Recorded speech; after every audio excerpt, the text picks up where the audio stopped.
6 algebra, and student will be able to understand why the variable is necessary. So we just introduce the concept of variable, and so for that they have to make such kind of pattern with the help of matchsticks. Suppose they are making the alphabet L, and for one alphabet how many matchsticks they require? 2. Same way for the 2 L's they require 4. And same way 3 L's, how many matchsticks they require? They will just make a table like this and they will write their answers. So that what they observe through this, they will observe that the whatever answers they are getting, this is the table of 2, where the number of matchsticks required remains same, but the number of L's vary. If you want to make 1 L, how many matchsticks you require? 2. 2 L's 4, 3 L's 6. So this is the table of 2. But everywhere the 2 remains same. So 2 is a constant. And what is vary? Number of L varies. So what we can say?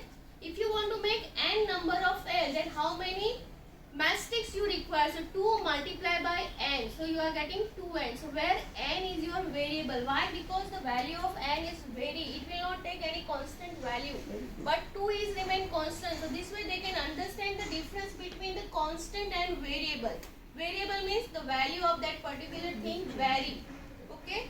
Say such patterns they can make for the another alphabets. If you ask to make the pattern for the F, there also they are getting the table of 4.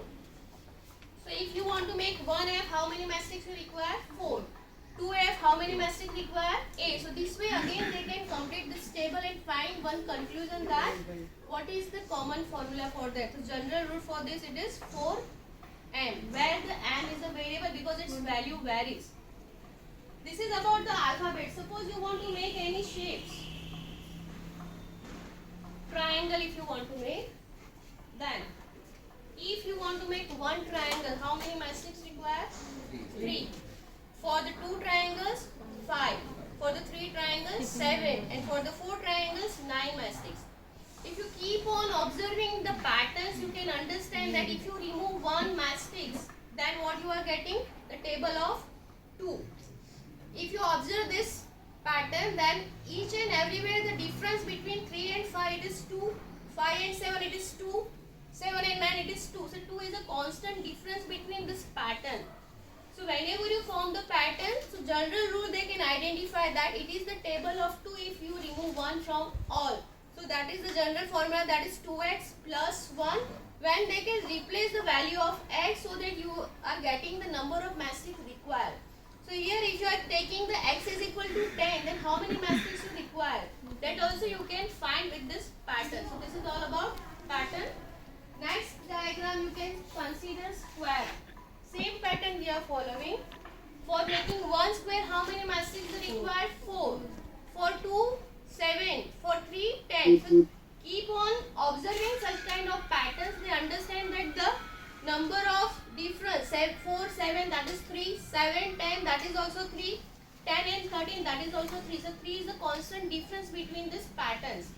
And then they can just realize the rule that 3x plus 1 is the rule. If you want to make, without making pattern, if you want to find that if x is equal to 10, then how many number of matchsticks we require. So this way they can themselves form the formula to find this how many matchsticks are required.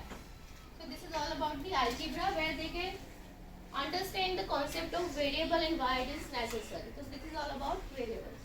I just want to add on in self-study technique, one of the teachers used variables. In that they have written name of variable is x square. So when you're teaching, you can't use that because x square you are putting name. Variable x square you can't name it, like variable you cannot name it. You have to show it. X square means why it is x square. So that please don't do that mistake. Okay, you can't name a variable.